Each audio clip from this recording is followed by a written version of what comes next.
This is bar Piwna Beczka in Poland, Warsaw.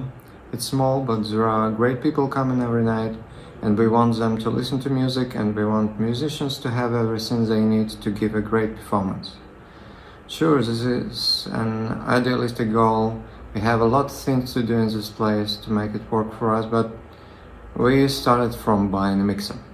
Why do we want such an advanced device in a small place like ours? Mostly it's about musicians. There are really different bands performing here. Hip-hop nights, blues rock, pop duos and hard rock. This is a local bar, not every musician here is professional. A lot of them testing their strength for the first or second time. At the same time, there are really professional bands who come here. So for bands who have started their journey as well as jams and sudden music collaborations, we have 16 physical inputs for microphones and instruments, 2 auxiliary inputs that can be used for already prepared sound like backtracks from laptop, or 2 RCA inputs, which we use as input for background music in a bar.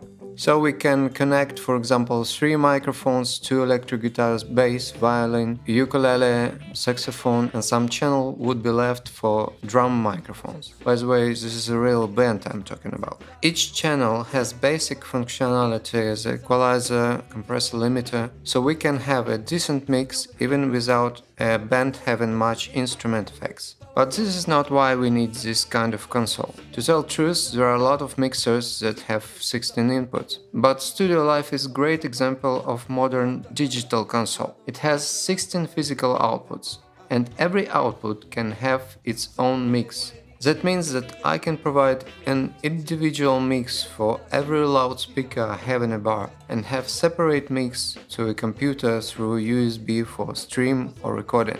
So I can make personal monitoring for every musician on stage or send special mix to loudspeakers. This is hardly possible to achieve with analog mixers this size, just because it needs to have too many buttons, controllers and faders to do this. In practice, for example, a drummer wants to listen to vocal and bass, so I can get him a monitor and raise levels of bass and vocal for this output, or use headphones for the same purpose.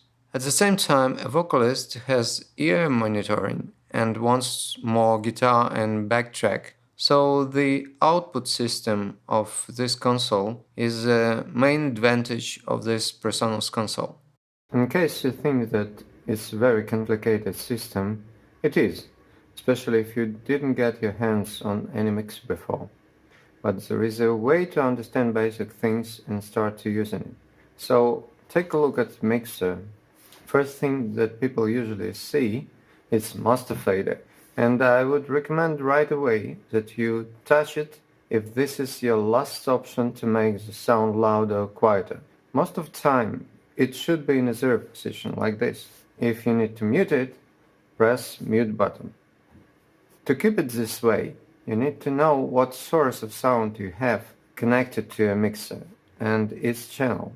For this purpose, first thing to notice, there are these small screens, and you can give a channel a name of a source, as vocal 1 for example, or name of microphone. You can rename it using touchscreen. Hopefully someone who set up this system for you named channels properly. Okay, second, you can keep track of sound just by looking at indicators on the mute button here and here. But if I will check microphone here, in the first channel, you would see that sound is coming there. So now it's not switched to any loudspeakers, so I don't have a sound, but it is. So you can see indicators showing us that we have a sound. And we can actually select different channels and see if there is a sound. So if you don't see anything on indicators on this panel, you probably need to change a page. So what does it mean? These 2 buttons, previous and next, when you press it, you have 3 such pages. is different channels. So the first page corresponding with main 16 inputs on back of your mixer. Next panel, this is digital inputs that you can put in your mixer. For example, I have a computer which can be connected with this mixer by USB, and I can launch some program that will play sound, and it will be here.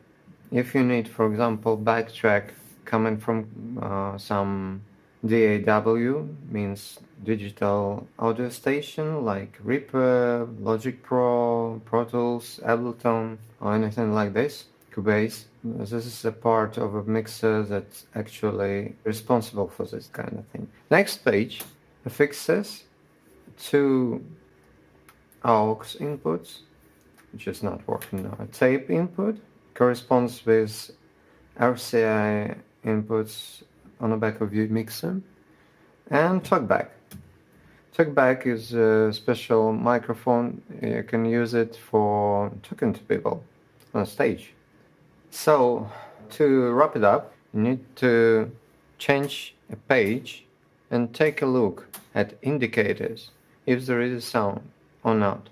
If you're just not sure that some channel has a sound, you just press select and take a look here if there is any sound here, because it will be more accurate. One more thing I need to tell about this previous and next buttons. Don't be scared. Don't be scared to press it, because nothing actually can happen when you just press these buttons.